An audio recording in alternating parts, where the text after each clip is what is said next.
अल्हम्दुलिल्लाह नहमदुहु व नसल्ली अला रसूलिहिल करीम अम्मा बअद फ़अऊज़ु बिल्लाहि मिनश शैतानिर रजीम बिस्मिल्लाहिर रहमानिर रहीम इन्नस सलाता तन्हा अनिल फ़हशाइ वल मुनकर सदक़ल्लाहुल मौलाना अज़ीम बल्लगना रसूलुहुन नबियुल करीम व नहनु अला ज़ालिका लमिनश शाहिदीन व शाकिरीन वल्हम्दुलिल्लाहि रब्बिल आलमीन। बिरादरान इस्लाम मुअज़्ज़ज़ सामीन इकराम अस्सलामु अलैकुम व रहमतुल्लाहि तआला व बरकातुहू। हज़रात, आइए कुछ सुनने सुनाने से कबल हमारा मिलकर इंतहाई खुलूस व अक़ीदत मोहब्बत बारगाह रिसालत में हदिया दुरूद सलाम का नजराना पेश करने की सआदतें हासिल करें। पढ़ें बावाज बुलंद अल्लाहुम्मा सल्लि अला सय्यिदिना मौलाना मुहम्मद व सल्लिम सल्लु अलैहि सलातु व सलाम अलैका या रसूलल्लाह सल्लल्लाहु तआला अलैहि वसल्लम। हज़रात, मैंने अभी कलामी मजीद की जिस आयत करीमा की तिलावत का शर्फ हासिल किया, रब्बे कायनात इसमें इरशाद फरमाता है इन्नस सलाता तन्हा अनिल फ़हशाइ वल मुनकर, बेशक नमाज तमाम बुराइयों और बेहयाई से रोकती है। और ये मैं नहीं फरमा रहा बल्कि रब्बे कायनात इरशाद फरमा रहा है। और रही बात, हम नमाज का जिक्र करने को आज यहाँ इकट्ठा हुए हैं और हमारा मौजू भी नमाज ही है। कल चूँकि हमने वज़ू का बयान सुनाया था, आज इंशाअल्लाह ताला सत्र औरत के मुतालिक बताने की कोशिश करेंगे। नमाज की जो शराइत हैं, कंडीशन ऑफ नमाज, उनमें से ये दूसरे नंबर पे है।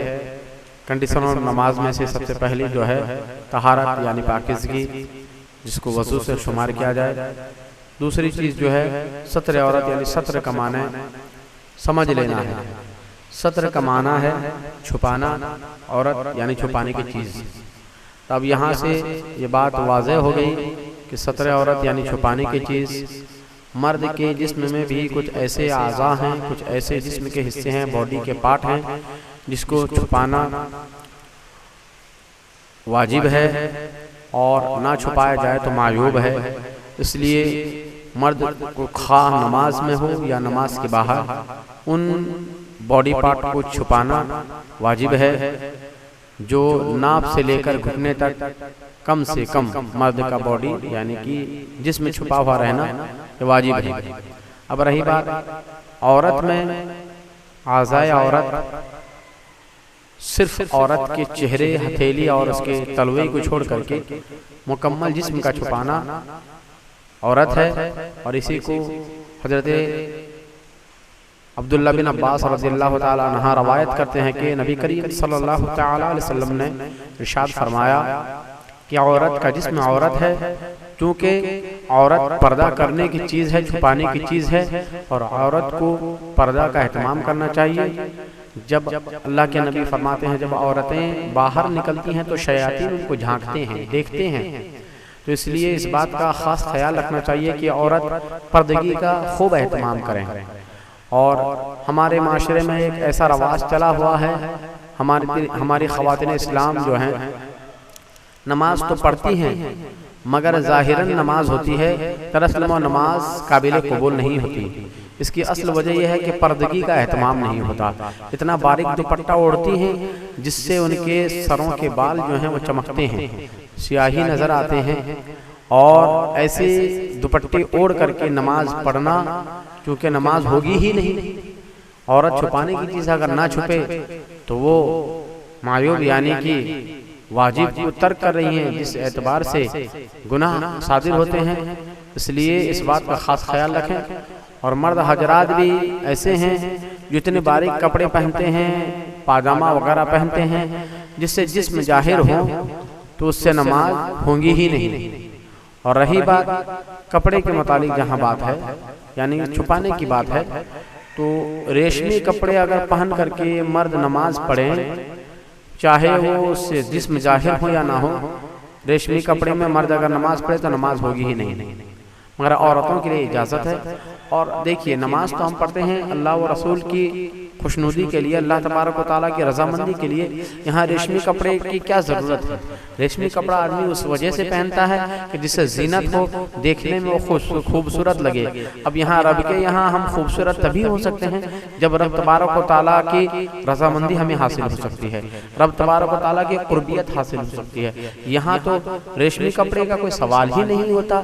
यहाँ हमें सिर्फ नमाज पढ़नी है, खालिस अल्लाह तबारक व तआला को राज़ी करना है, अल्लाह को सजदा करके अल्लाह को मना लेना है। और देखिए जब बंदा नमाज पढ़ने को आता है तो अल्लाह तबारक व तआला के फरिश्ते उसके लिए उसके नामे अमाल में नेकियां दर्ज करते हैं। अल्लाह के प्यारे हबीब सल्लल्लाहु अलैहि वसल्लम का फरमान आलिशान है, नमाज मोमिनों की मेराज है, सलातो मेराजुल मोमिनीन, यानी नमाज मोमिन की मेराज है। यानी कि जब आदमी नमाज में होता है तो अल्लाह तबारक व तआला मोमिन से यानी बंदे से इतना करीब होता है। किताबों में आता है जब आदमी इंतकाल कर जाए तो फौरन रब तबारक व तआला को देख सकता है, तो पता चल गया यानी मोमिन इतना करीब होता है उसके दरमियान और रब तबारक व तआला के दरमियान कि सिर्फ मौत ही एक पर्दा बनकर के हायल होकर रहती है। मौत अगर आ जाए तो फौरन रब का दीदार हो जाए। तो ये तो हमारे लिए मेराज की बात है। यहाँ पर रेशमी कपड़े का क्या सवाल है। इसलिए आपसे गुजारिश है कि आप इस बात का खास ख्याल रखें कि जब भी नमाज पढ़ें पर्दे का एहतमाम करें और सत्र को छुपाने की कोशिश करें। और बस मैं यही कहना चाहूँगा कि नमाज पढ़ें अल्लाह और रसूल की रज़ामंदी के लिए, अल्लाह तबारक व तआला को खुश करने के लिए, बल्कि ये नहीं कि लोगों को दिखावा करें, लोग देख करके हमारी वाहवाही करें।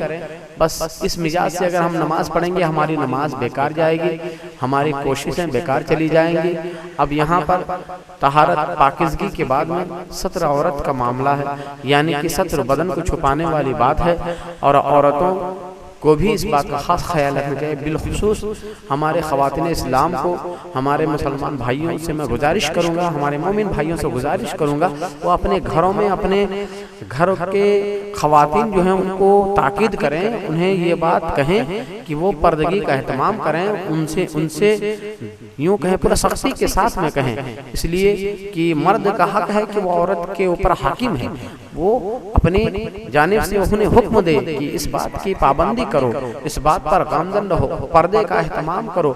अगर वह ऐसा नहीं करता है, कल बरोज़े महशर अल्लाह तबारक व तआला के प्यारे हबीब का फरमान आलिशान है, एक खातून अगर अल्लाह तबारक व तआला हुक्म दे देगा, एक खातून जहन्नम की जानिब जाती हुई नजर आएगी, तो वह खातून क्या कहेगी, या मालिक मौला या पालनहारा, मैं तो गुनहगार हूँ, मैं तो जहन्नम के हकदार हूँ, मगर मेरे साथ में मैं कुछ और गुजारिश करना चाहती हूँ, ये जो मेरा बाप है इसकी ये भी मेरे गुने में बराबर का हिस्सेदार है।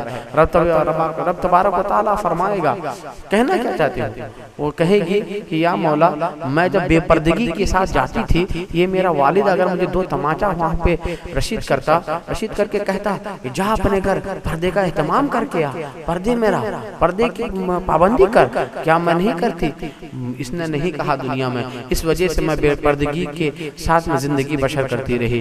या मौला ये मेरे गुनाह में हिस्सेदार है, तो अल्लाह तबारक व तआला हुक्म देगा इसे भी जहन्नम ले जाओ। फिर अल्लाह तबारक व तआला से कहेगी, या मौला मेरा भाई भी है, अगर वो मैं बाजार में किसी गैर महरम के साथ में गुफ्तगू कर रही थी, बेपर्दगी के साथ में बैठ रही थी कि बेपर्दगी के साथ जा रही थी, अगर वो चाहता वहाँ पे मुझे दो तमाचे लगा करके डांट फटकार करके मुझे पर्दगी का एहतमाम करता, गैर महरम से दूरी अख्तियार करने को, इज्तिनाब करने को मुझे कहता, मेरे भाई ने भी ऐसा नहीं कहा, मेरा भाई भी इस मेरे गुनाह में हिस्सेदार है, तो रब कहेगा इसे भी ले जाओ जहन्नम में। फिर वो खातून कहेगी कि या मौला मेरा खाविन था, मेरा शौहर था, वो अगर चाहता तो उसके पास अख्तियारात थे, उसके पास ताकत थी, उसके पास एक पावर उसको मिला हुआ था, अगर मैं उसके हुक्म के पासदारी ना करती वो मुझे तलाक की धमकी दे करके मुझसे वो काम करवाता, अगर वो चाहता तो मुझे कहता कि बेपर्दगी का अगर एहतमाम बेपर्दगी के साथ जिंदगी बशर करोगी तो मैं तुम्हें तलाक दे दूंगा। हो सकता है मैं